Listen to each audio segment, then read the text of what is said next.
KFIZ News Time. It is 8:10. Welcome to Landscape Smart, presented by Rademann Stone and Landscape Company. I am Matt Anker, and joining me today is Ron Rademann and Master Gardener Carol.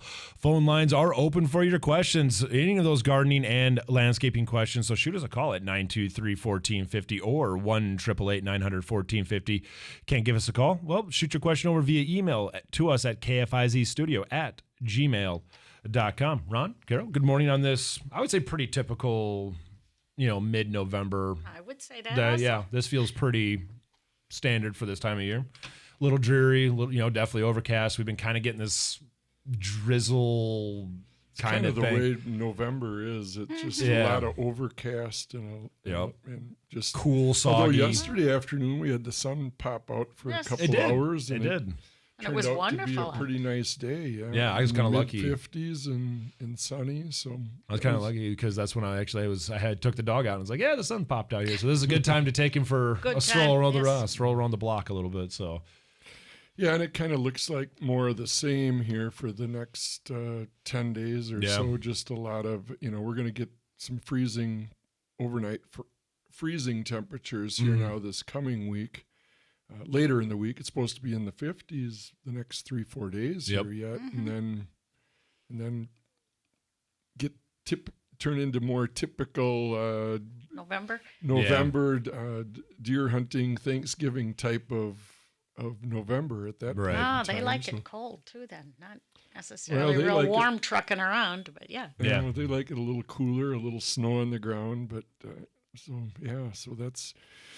So, still some good time to get some things done. Yet right now, it does get more difficult once the ground freezes and things like that. That's why I mentioned that 34 degrees is it's starting to kind of threaten with some of that. So yeah, and I don't know that we'll really get frozen ground. Probably not. No, yet for the next week or two. It looks like we're gonna, it's gonna drop below freezing, but not really. Right, not long enough to firm things up or anything yet. So I'd say it's going to be pretty much status quo here for the next couple weeks. So if you haven't cleaned your garden out, you got one more week. I've done that. If it starts to freeze and big clumps there, you won't be happy with it. Yes. So let me ask you this, Ron: if maybe someone still hasn't gotten around to it yet, is step 3 still a possibility right now? Step 4, sure. Oh, 4. That's what I was for. Yes, thank you. Yes, I would imagine. Yeah, it's actually a great time here yet right now. I would have thought, yeah, because we've had the moisture and you've kind of got the leaves cleaned up off of your yard now. Exactly. Yep. And so now it really it gets right down to where it needs to be. You could mow one more time and fertilize and then you're probably pretty well finished with the lawn work for 2024, I'd say. That kind of, so maybe put your things away at that point in time. Right, garden hose. I think if you mow now, you're good for the rest of the year. I would think so. I know I mowed, I think, a couple weeks ago, and it's grown a little, right? But, not like it was there early midsummer where it was just, I felt like I was having to do it twice a week. Yeah, I'm going to mow one more time. It just kind of clean up the odd leaves, leaves that have kind of fallen or blown into the yard from the neighbors and things like that. You kind of can't ever get away from that completely. And I got a oak tree in my yard at home, so it's kind of being stubborn and still dropping some leaves. My maple's being the same way. It's really kind of holding on to it. It's like about last third here. I'm just kind of, every time I leave or come back, I'm like, come on, just dump. Let them go. Yeah, all those that warm weather we've had in late October and November kind of kept a lot of things from going dormant. Yep. So all right, I tell you what, this is great. We'll turn right to the phone lines. You're on Landscape Smart with Ron and Carol. Go ahead with your name and question. I would like to say thank you for another year of teaching us. Oh, not a problem. I'm looking forward to seeing you next year. Thank you. And the question is, when do I cover my rose bushes? Well, do you have, what kind of rose? Do you have, tea roses, or what kind of roses actually do you have, or how old are they? They're about 5 years old, and they get about knee high. I think they're called knockout. Uh-huh. Those should actually be okay. You shouldn't really have to do anything with knockout roses. The first couple years I like to cover them or mulch them heavy or protect them, but after they've been growing for a couple, 3 years, they should be okay just to the elements. It still doesn't hurt to put a thick layer of mulch around them just to kind of protect them from the freezing and thawing that we're actually going to get this, this coming week here now. You don't want, that's the part that does plants more damage, but knockout roses should be hardy enough where you don't really need to per se cover them. And if you don't have to cover them, it's kind of best if you don't, because then it just kind of promotes some of the fungus and the mildew and the things like that in there. So the best thing is air circulation and wind and sun, if there is any sun at this time of year. Right. Yes. So no, I wouldn't cover them. I would just I would put a little more wood mulch, chips, anything like that. Or if you're cleaning up leaves, you could even just pile leaves around them. You just have to make sure you get that all cleaned out of there come spring again then. So okay. Okay, that's what I will do then. Thank you again, and hate to see you leave. Appreciate that. Thank you for the call. You're welcome. Goodbye. Bye. Well, and that kind of takes us into our next subject here too. We'll take the calls. Yeah. The phones are blowing up. As long as the phones are going. Yep. We'll go. All right, you're on Landscape Smart. You have a question for Ron and Carol? I do. I haven't gotten around to trimming down my pointillas and my spireas, so I'm going to try to get that done. My question is, on the pointillas, they're very spindly, icky, kind of flimsy, and should I just take them down close to the ground so they kind of grow nicely, or what should I do? Well, if they're not thriving, then I would say yes, cut them back a little bit further. If you cut pointillas back too harsh, then sometimes they push out too strong, and then they end up kind of looking like a fountain, and you get that big hole in the center if they push out too strong. So what I like to do is actually kind of take a few of the biggest stems off at ground level, and then just maybe take the rest of them down more at 12 inches or 15 inches up. Okay. And it sounds like She has flimsy ones. Those should be the ones she cuts off at the ground, right? if they're flimsy, I would maybe no. Leave I think those? I think I would leave those. I would take off. I would cut those back to about 15 inches, and only if there's some real thick ones do you want to take them off at the ground. And I think it would they'd probably would benefit from, not necessarily at this time of year, but more of a water soluble fertilizer like Miracle Grow or Fertilome, water soluble 20-20-20, a nice balanced fertilizer next year when they start to grow, let's just say in late April and through the month of May and maybe even into June. And that should you needed that balanced fertilizer, something more in phosphorus and potash to help build up that root system. And then you'll get stronger, healthier. And the same goes for spireas too.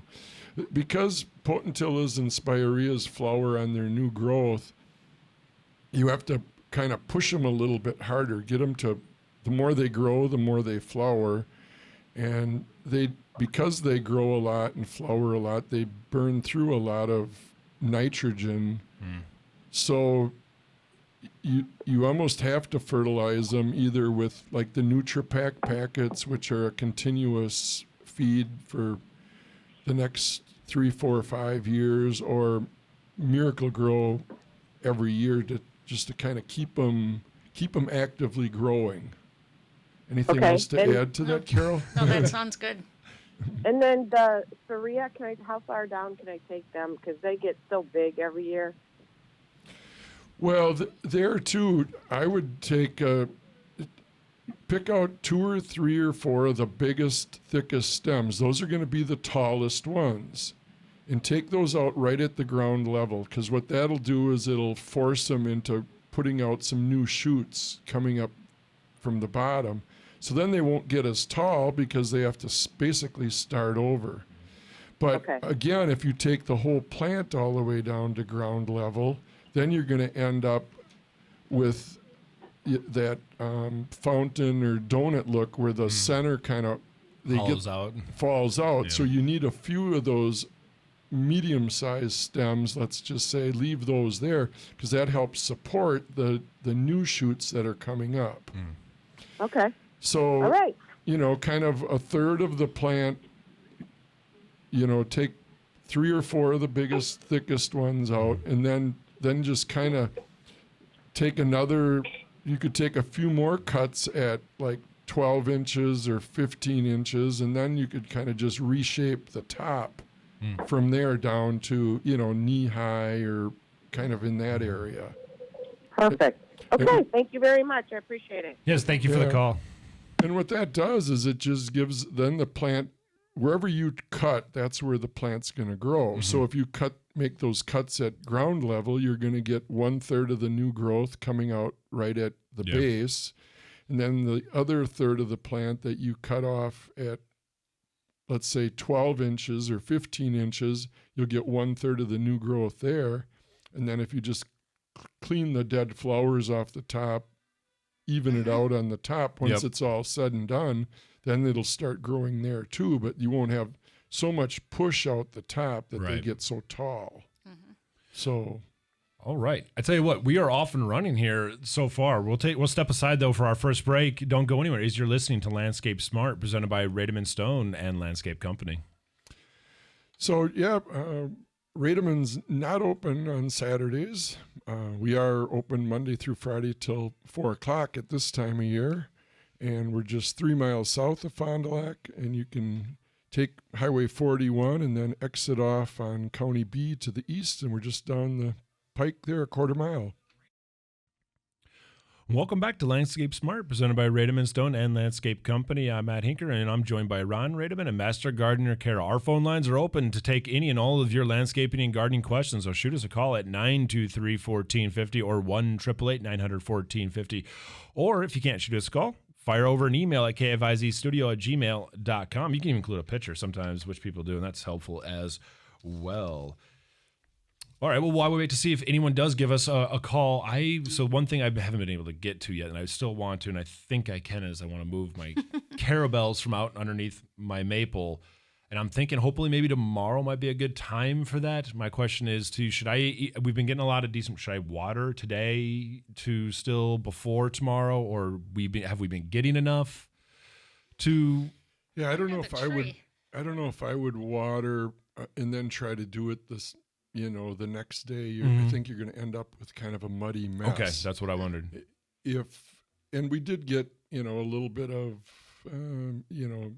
somewhat beneficial rain this week. Not a lot, but it seems like it's pretty moist yet, because it doesn't really dry out at this time of year. Right, it doesn't get warm enough to really.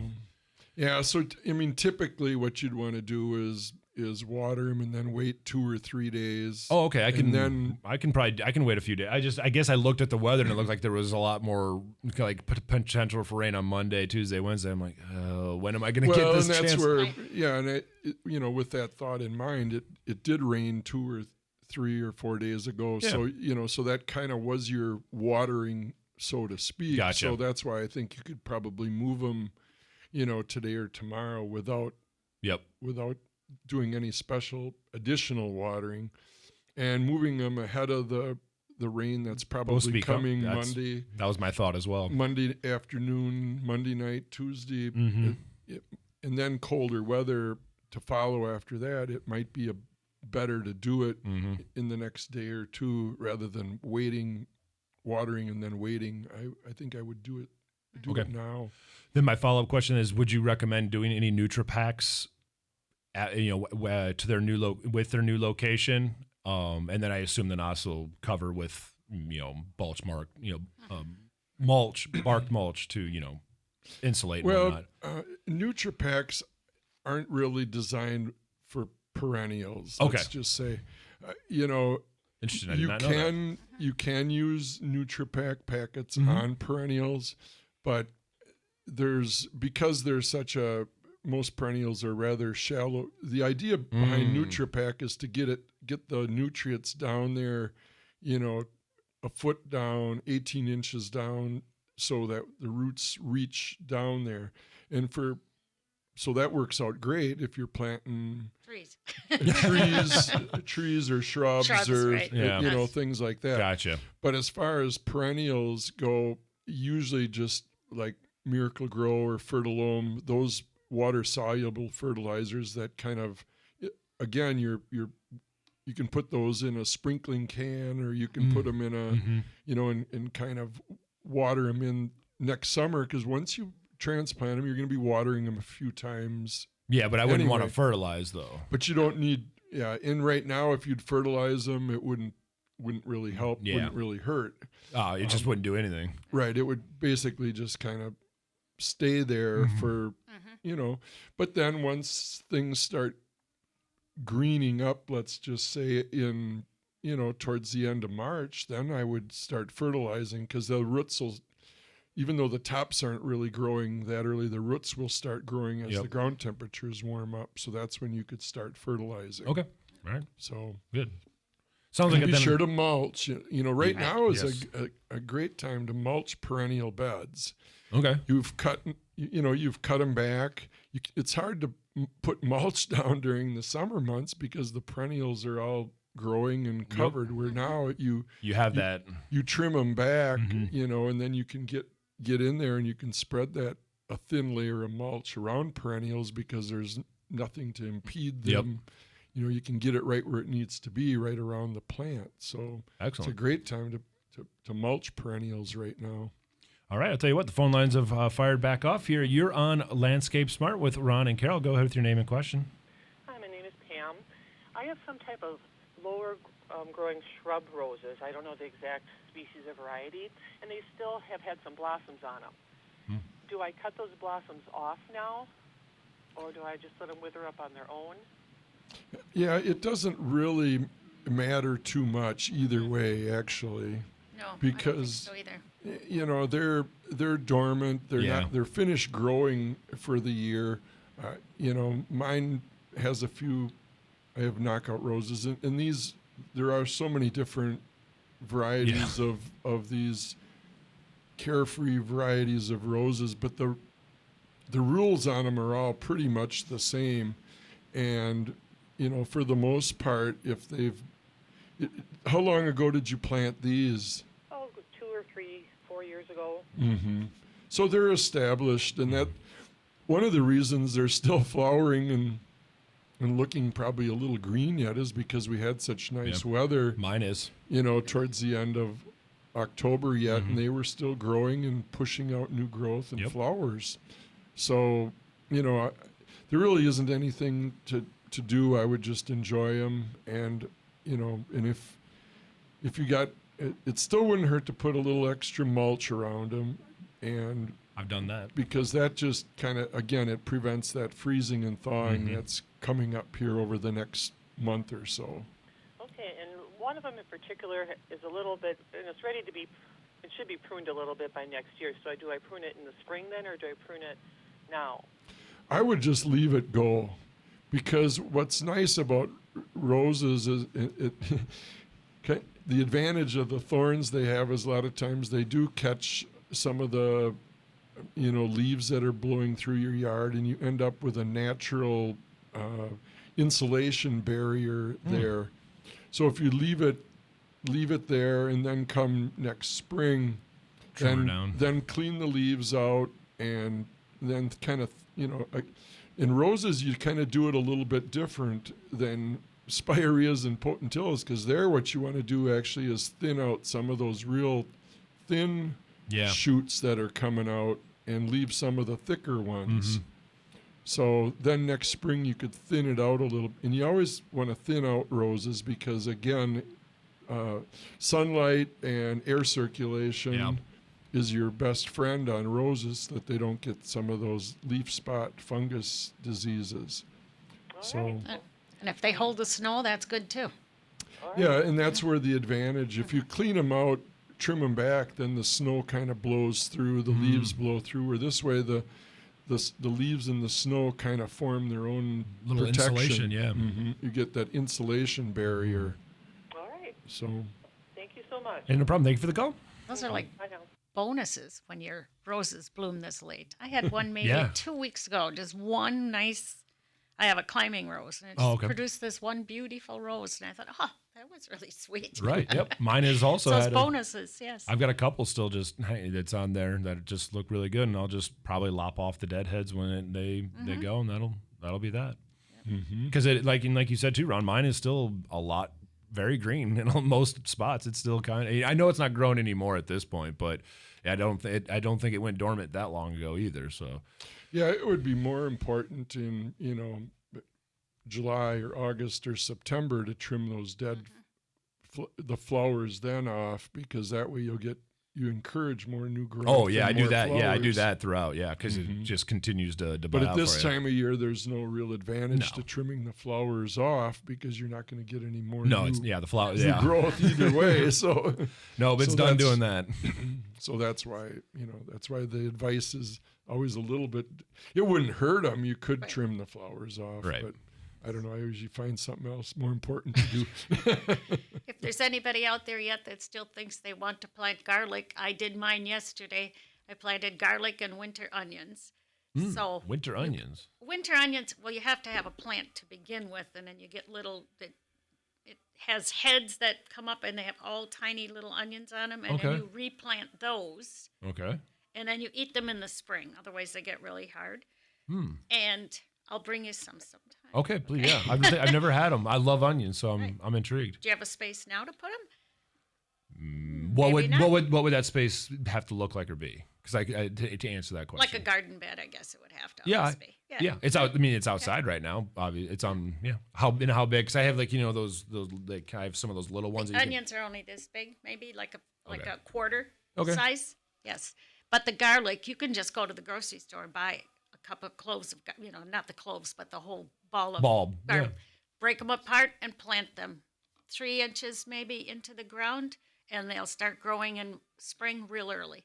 So when you say the 3 inches, so you just take the actual individual cloves after you break right, it out. and you make sure you put the root part down because it's pointy on the top and root at the bottom. Okay, yep, As yep. it comes off, you just stick them in. You plant them maybe 6 inches apart, make a little row or a little circle of them. It doesn't matter, but they're so much fun to watch grow because they're really weird.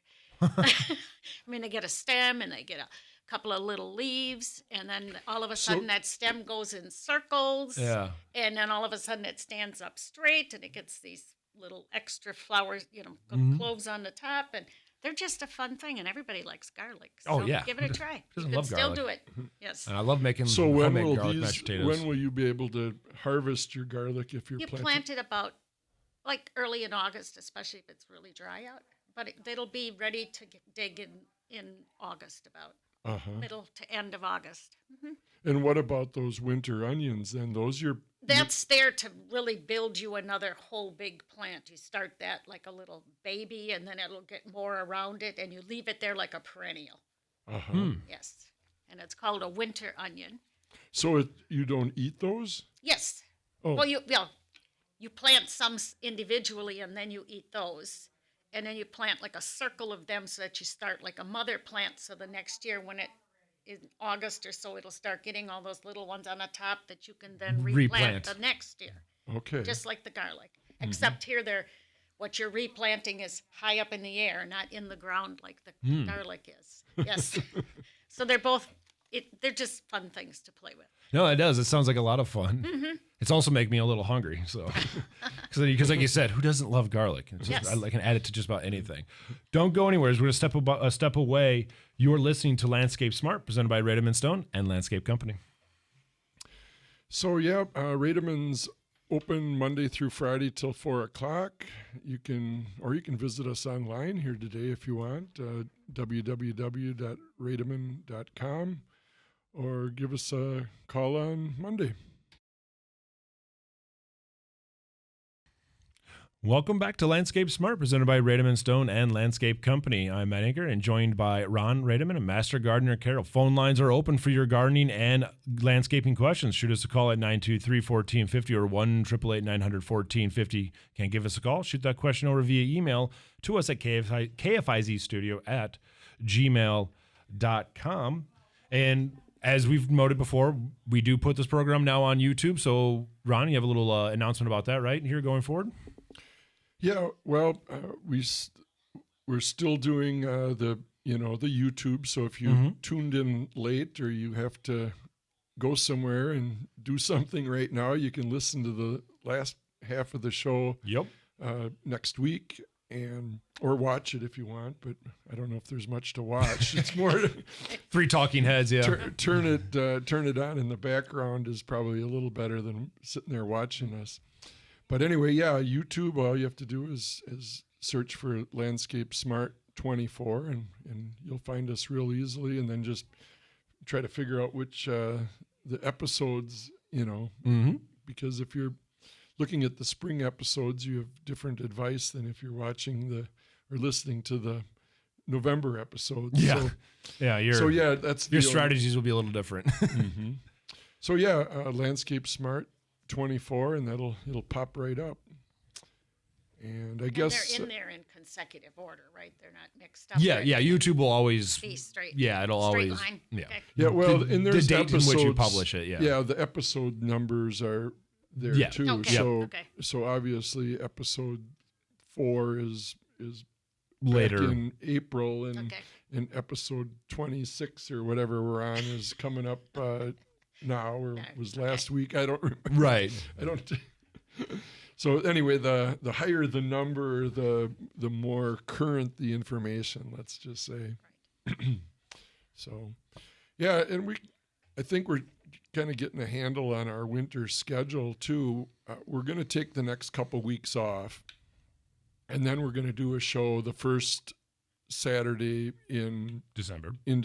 That'll actually be December 7th. So that'll be our next show. And, the advice pretty much that we give on it holds true here now. Today's advice is pretty much good for next Saturday and the following Saturday. Yeah. It isn't quite like during the summer months where every week things can change much. Things can change. Yeah. Yep. So anyway, we're going to do another show in December, and then we'll talk about at that show, getting ready for winter, and what should we do at that point in time, because there will be some more.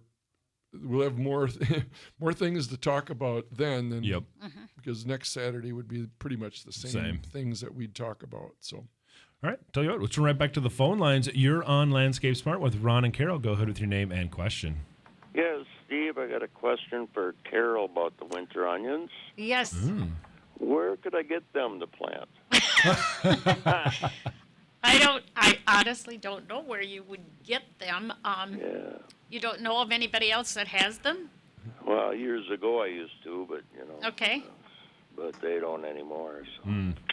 I wonder if a place like Hounsel's would have those. Are you from Fond du Lac area? No, I'm up in the north part of Winnebago, Lake Winnebago, northern end, Appleton, Neenah. Oh, okay. Yeah, in the Fond du Lac area, I would try a place like Hounsel's greenhouse. Like a greenhouse. Yes. Yeah, more of a greenhouse, or you're not gonna find those. I don't think at Home Depot or Menards. Right. Yeah, probably not. Yeah. You're gonna have to find an old local garden center, or more of a place like that. Okay. Because I think it's so much fun to plant those. Why don't you give us your phone number, and I'll mail you some. Oh, boy.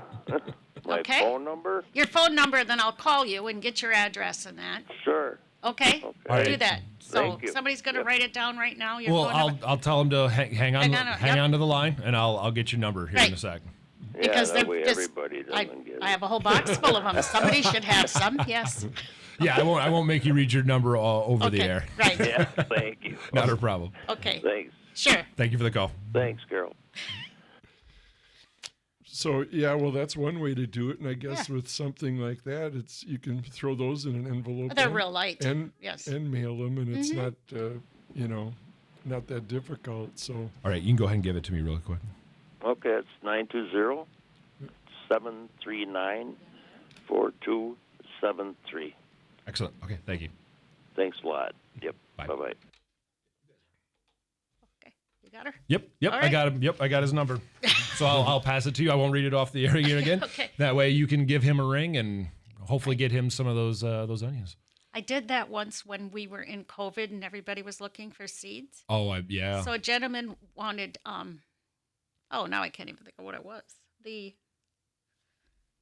For crying out loud. Anyway, he couldn't find it. He couldn't find them anywhere. So I said to him, I have a half a pack at home and way more besides. So I mailed them to him then. He gave me his address. It was what is the big that you get in the spring and eat? Kohlrabi. It was kohlrabi. He couldn't find any kohlrabi seeds. So, and I had a whole bunch of them. So You're like, I can I help you mailed out. them. I can help you out with that. Sure. So Excellent. it was okay. Very nice. yeah, one of the problems is a lot of the small local garden centers that are open. They kind of they're shut down already now at this Right. time of year. Yeah. So they're seasonal. You get like the berry patch or some of those places like that, and it's quiet, and a lot of those people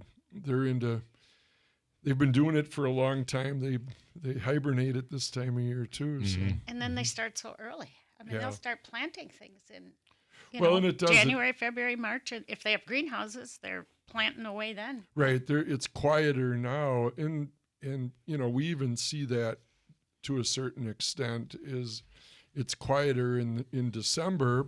That everybody's thinking Thanksgiving and Christmas and things like that. From here on out, and then once we get into like the middle of January, then it starts picking up again at Rademann's because people start to think spring and they want to start planning and they want to be first on the list for next year. Yeah.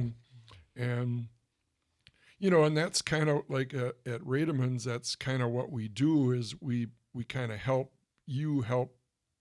we help our customers help you. So if you stop out to Rademann's, and we know which of our landscape accounts buy what products from us, so we know which ones they're good at. And if they're buying flagstone from us, they're probably they've got experience laying flagstone. If they're buying natural cut stone and doing informal stone retaining walls or boulder walls, not every landscape contractor buys granite boulders from us, but some do. So the ones that do, we know that they know what they're doing. Yep. So, if you like a look or you're driving around and you see somebody's landscape that you like, well, everybody's got a cell phone these days, take a picture of it, stop on out to Rademann's, and then we can say, oh yeah, this contractor buys, this from us. And then we can kind of help steer you in the direction of your landscape project because we know which ones do each, each particular one. So, and we actually sell to a lot of contractors outside of our area too. So it really doesn't, if you're from Oshkosh or Neenah or, up north of the lake, we have landscape contractors that buy from us up there that are up there too. And so, we can help you that way too. So, we don't just, you don't have to do all the work yourself in order for us to help you at Rademann's.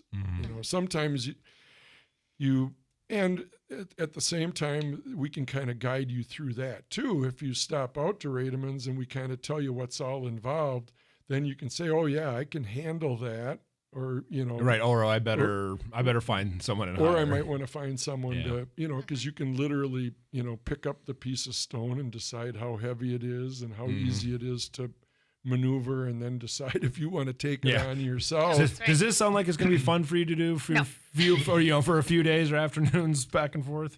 Yeah, and everybody's got a different absolutely. level of a different comfort level Yes. with things like that. Absolutely. And quite frankly, it doesn't matter on your age. It always depends on, what you're familiar with doing. We have a lot of, good customers that are in their 50s and 60s that do it themselves because they've been doing it themselves, for the last 40 years. So they're still doing it. And so, we don't age discriminate. We kind of, throw the options out there, and then you can decide what your level of skill that you want to Right. take it on or not. So that's kind of one of it's an opportunity to kick the tires, so to speak, and find out if you want to take on the project yourself or if you want some help doing it. So. All right, I tell you what, we will step away for our final break. Don't go anywhere, as we'll be right back with the third and final segment of Landscape Smart, presented by Rademann Stone and Landscape Company. So, as we said earlier, Rademann's not open on Saturdays. We won't be open on Saturdays again now until probably April. I don't know. We'll see when spring comes. Play by weather, right? Monday through Friday till 4 o'clock, and we're just 3 miles south of Fond du Lac, east on County B. All right, welcome back to the final segment of Landscape Smart, presented by Rademann Stone and Landscape Company. I'm Matt Hinker, and joined by Ron Rademann and Master Gardener Carol. Phone lines are open. We only have a few minutes, but if you want to give us a quick call for your question, 923-1450 or 1-888-900-1450, or you can shoot over an email at kfizstudio@gmail.com. So, once again, we are on YouTube. If you tuning in now and you missed the first 45 minutes or so of the show, you can go back on YouTube on Sunday or Monday whenever Cody gets her finished up and online, and just search Landscape Smart 24 and you'll find us, and then just look for the latest episodes shows. So I guess we only have a few more minutes. I'm going to take a minute here and give Carol a shout out. Carol actually sets up the schedule of Master Gardeners. Oh, wow. To come in and participate in the show. So a special thanks to Carol. Thank you very much. It's kind of one of those where as long as everything's going smooth, it's an easy job. And when somebody calls her up last minute and something comes up, well, then pretty soon you're scrambling, and it's not quite as easy. I set up the schedule way ahead this year, and it worked out beautifully. I think we only swapped back and forth once or twice. That's nice, yeah. Yeah, no, there's the three of us, so that works out well. So the same should be said for Patty and Dolores. Yeah, absolutely. It's always a treat to have all three of you or any of you on. It'd be great to have multiple of you guys on for a show too, or sometime. Well, we've done it a couple of times when Ron wasn't here. And then there'd be two Master Gardeners. Yeah, and I think funny enough too, I think both those times I was not here. Yes, I think it was like I was taking that was my Saturday off. So that's probably why I'm thinking like we need to do that. And you're like, we have done that. Like, we have done it. I don't recall that. No, it's very enjoyable. I love doing it. Yeah, I love this part of the show. I do. I said this to my buddy. He's like, "Oh, you're doing a radio show tonight?" I'm like, "Yeah." It's like I like doing the landscape part because it's one, I do like this stuff, and I get to ask these questions, and I'm learning so much, and I'm first time homeowner. It's great. All right, I tell you what, let's turn back to the phone lines. We got a few minutes here still left. Go ahead with your question for Ron and Carol. I'd like to know, when you pull geranium flower plants, and can you store them in the basement? I'll hang up and listen. Excellent. Thank you. I know lots of people that do that. I have never done it because my basement is as warm as the rest of our house, actually. You would need a really cold basement. You would cut most of the plant, the part that would be sticking above the ground to begin with, you cut that back to, 5 or 6 inch nubs, and they just hang them,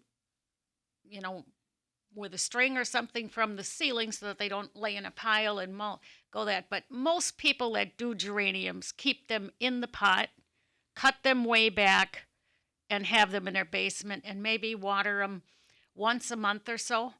Because my basement is so warm. I just did this yesterday. I cut mine way back. I brought them in, cut them way back. But I have a light system in the basement, so I put that on for I'll set it for 4 or 5 hours a day, and then just let them go there too. And I probably could do that even without the lights. I'm going to see how fast they grow. Otherwise, I had been keeping them in a cold bedroom upstairs, but it throws off the balance of the heat in our house to have that room really cold. So I decided this year to put them in the basement under the lights. But a lot of people do just pull them out of the ground and hang them up, or lay them individually on the floor in a basement or something. Or you can keep them in the dirt and water them maybe once a month. Interesting. Because they're not going to grow much at all, really. You're just giving them time till spring comes. If you have a warm enough garage where it's not freezing or freezing and thawing in there, you could keep them in your garage, or maybe not right next to the garage door, maybe up by the front. Up by the front, where it doesn't, and every winter is a little bit different. But last year, I don't think it ever dropped below freezing in my garage. Right, it just wasn't that brutally cold. Seldom got below freezing outside my garage. But if you have room for that, you can do that as well. It's probably even better for them than a warm basement. If your basement's really warm, it's going to be harder to keep them. They're going to dry out sooner. But almost everybody I know that has geraniums does one of those different ways of doing it, and usually they survive. Yes. I just have 2 pots, so it's not a crisis one way or the other, but a lot of people have a lot of them, and they do keep them over winter. Okay. Yes. So it'll work. Excellent. Anything else we have? I don't know, not too much. I don't think so. It's about that time, right? Do we say when the next time is going to be then, or is that just a surprise? No, I don't know if we mentioned that or not. But yeah, our next show will actually be the first Saturday in December.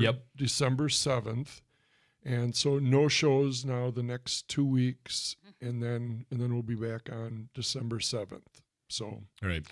And I'm not sure. I don't think we're going to do January, February shows. Probably just December 7th, and then we'll start back up in March. Okay. So see what winter brings us to, right? You never know, but because it could be, is it going to be like last year? It was mild, like you pointed out. Garage wasn't getting that cold, things like that, or is it going to be one of those ones where we have those? Oh, we're below zero for 15 days straight. Oh boy, isn't this fun? Yes. Ron, Carol, thank you so much as always. Wonderful to have you guys on as usual.